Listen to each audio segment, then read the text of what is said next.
Swastiastu, Assalamualaikum warahmatullahi wabarakatuh. Salam sejahtera untuk kita semua. Salam guru hebat di seluruh Indonesia. Perkenalkan, nama saya Indra Aris Pratama. Saya guru SMK Negeri 1 Mangges, Kabupaten Karangasem, Provinsi Bali. Saya calon guru penggerak Angkatan 7. Pada kesempatan ini, saya akan menyampaikan tentang kesimpulan dan refleksi pemikiran Ki Hajar Dewantara untuk memenuhi tugas koneksi antar materi, kesimpulan, dan refleksi modul 1.1.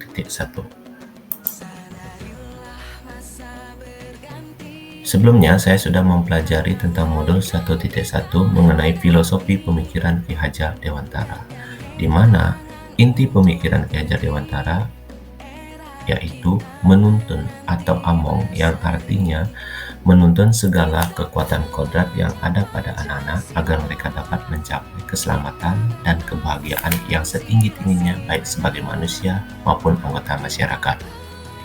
Kemudian pendidik ibarat petani, di mana menuntun tumbuh atau hidupnya kekuatan kodrat alam yang ada pada anak-anak agar dapat memperbaiki lakunya dan tumbuhnya kekuatan kodrat anak.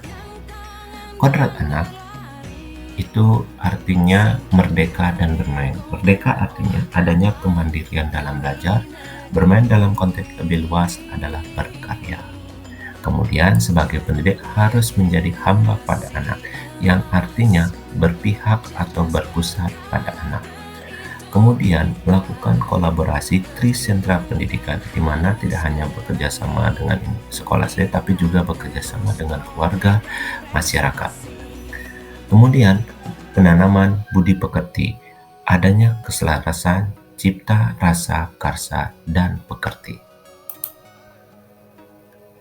Nah, di sini saya ingin menjawab refleksi pemikiran Ki Hajar Dewantara.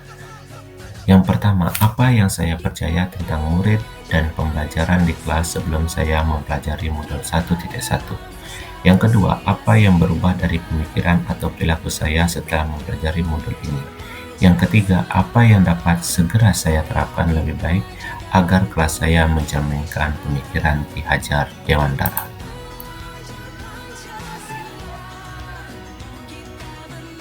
Yang saya percaya tentang murid dan pembelajaran di kelas sebelum saya mempelajari modul 1.1 adalah guru mendominasi pembelajaran atau juga dikenal dengan teacher center. Kemudian pembelajaran berfokus pada ketercapaian materi dan KKM, yang dimana mengutamakan aspek kognitif anak. Kemudian guru kurang memahami karakter anak. Siswa pasif dan motivasi belajar siswa rendah. Kemudian murid harus patuh, tenang, duduk rapi, dan fokus pada guru. Jika tidak, maka termasuk murid nakal. Kelas adalah sepenuhnya kuasa dari seorang guru. Berikut ini adalah video pembelajaran ketika saya belum mempelajari modul 1.1, di mana saya atau guru sebagai teacher center. Jadi guru yang berpusat di sini. Kemudian apa yang berubah dari pemikiran atau perilaku saya setelah mempelajari modul ini? Jadi merubah pemikiran. Pertama, guru bukan satu-satunya sumber belajar. Yang kedua, pembelajaran yang kita lakukan berpusat pada murid. Yang ketiga, menghargai setiap karakter belajar anak.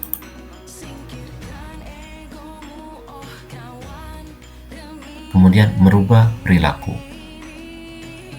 di mana mengemas pembelajaran secara menarik agar motivasi belajar siswa meningkat, memberikan kebebasan kepada setiap anak untuk menyelesaikan setiap tugas sesuai dengan bakat, minat, dan kreativitasnya masing-masing, lebih cermat melihat bakat anak. Apa yang dapat segera saya terapkan lebih baik agar kelas saya mencerminkan pemikiran Ki Hajar Dewantara?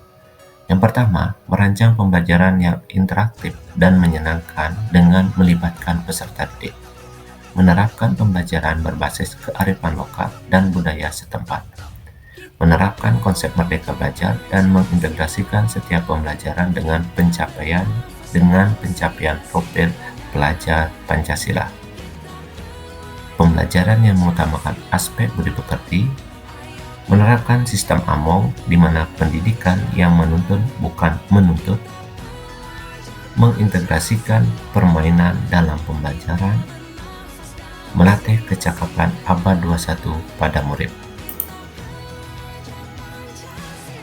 Adapun kesimpulan yang bisa saya sampaikan terkait modul 1.1, yang pertama, pendidikan adalah menuntun anak sesuai dengan minat dan bakatnya, bukan menuntut.